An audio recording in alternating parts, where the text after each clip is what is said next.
Hello friends, welcome you all to Polity Simplified series of Gnandeep Academy. आजचा article आहे article number 26. Before moving ahead, let me clear one thing. Article 25 is about individual freedom of religion. Article 26 is about collective freedom of religion. हा difference पक्का लक्षात घ्या. Article 25 हा वैयक्तिक धर्म स्वातंत्र्याचा हक्क आहे, तर आर्टिकल 26 हा सामूहिक धर्म स्वातंत्र्याचा हक्क आहे. मग आर्टिकल 26 काय म्हणतं पहा. आर्टिकल 26 म्हणतं freedom to manage religious affairs. Freedom to manage what? Freedom to manage religious affairs हे आर्टिकल 26 आहे. थोडक्यात काय आहे की रिलिजियस डिनॉमिनेशन यांना स्वतःचे धार्मिक ज्या गोष्टी आहेत या स्वतः व्यवस्थापन करण्याचा अधिकार आहे. रिलिजियस अफेअर्स स्वतः मॅनेज करण्याचा अधिकार असणं याला म्हणतात freedom to manage religious affairs. आपण एक एक करून इथं समजून घ्या. थोडा इंटरेस्टिंग पार्ट आहे. खूपदा असं होतं की पुस्तक वाचताना हे पॉइंट क्लिअर होत नाहीत आणि कुठेतरी आपण कन्फ्युजन मध्ये जातो. काय समजून घ्या असं पहा. See subject to public order आणि काय morality and health. So again article 26 वर सुद्धा काय दोन रेस्ट्रिक्शन्स आहेत. काय सगळ्यात पहिला आहे पब्लिक ऑर्डर हे रेस्ट्रिक्शन आहे. दुसरं आहे मोरॅलिटी अँड हेल्थ. म्हणजे काय, जेव्हा तुम्ही आर्टिकल 26 एन्जॉय करत असता, आर्टिकल 26 एन्जॉय करत असताना या पर्टिक्युलर केसमध्ये तुम्ही त्या ठिकाणची पब्लिक ऑर्डर व्हायोलेट करता कामा नये किंवा त्या पर्टिक्युलर ठिकाणची मोरॅलिटी आणि हेल्थ व्हायोलेट करता कामा नये. So subject to public order and morality and health. Every religious denomination. आता हा जो वर्ड आहे हा खूप महत्वाचा आहे. त्यांनी रिलिजियस ऑर्गनायझेशन हा शब्द वापरलेला नाहीये. काय शब्द आहे? Every religious denomination. मग मोठा प्रश्न हा होता की रिलिजियस डिनॉमिनेशन म्हणायचं कुणाला.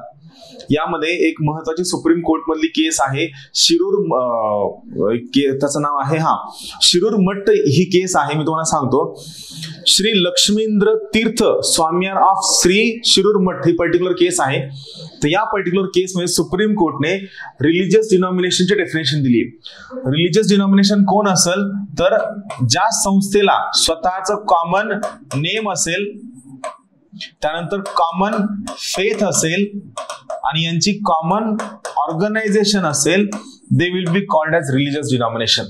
सो कोणताही religious group having common name, common faith and common organisation will be called as a religious denomination as per supreme court.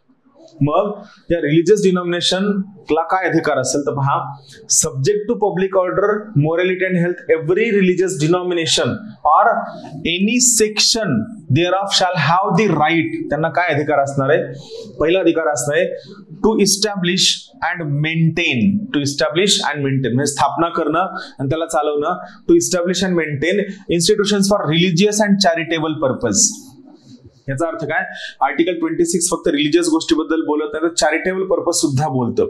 So article 26 नुसार कोणत्याही रिलिजियस इन्स्टिट्यूशनला, रिलिजियस डिनॉमिनेशनला किंवा कोणत्याही सेक्शनला रिलिजियस इन्स्टिट्यूशन इस्टॅब्लिश करणं, maintain करणं for religious purpose किंवा charitable purpose हे allowed आहे. पण हा फंडामेंटल राईट वापरत असताना यांनी काय करता कामा नये, यांनी पब्लिक ऑर्डर आणि मोरॅलिटी अँड हेल्थ यांना भंग करता कामा नये.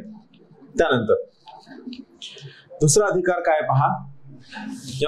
इस्टॅब्लिश करणं, मेंटेन करणं.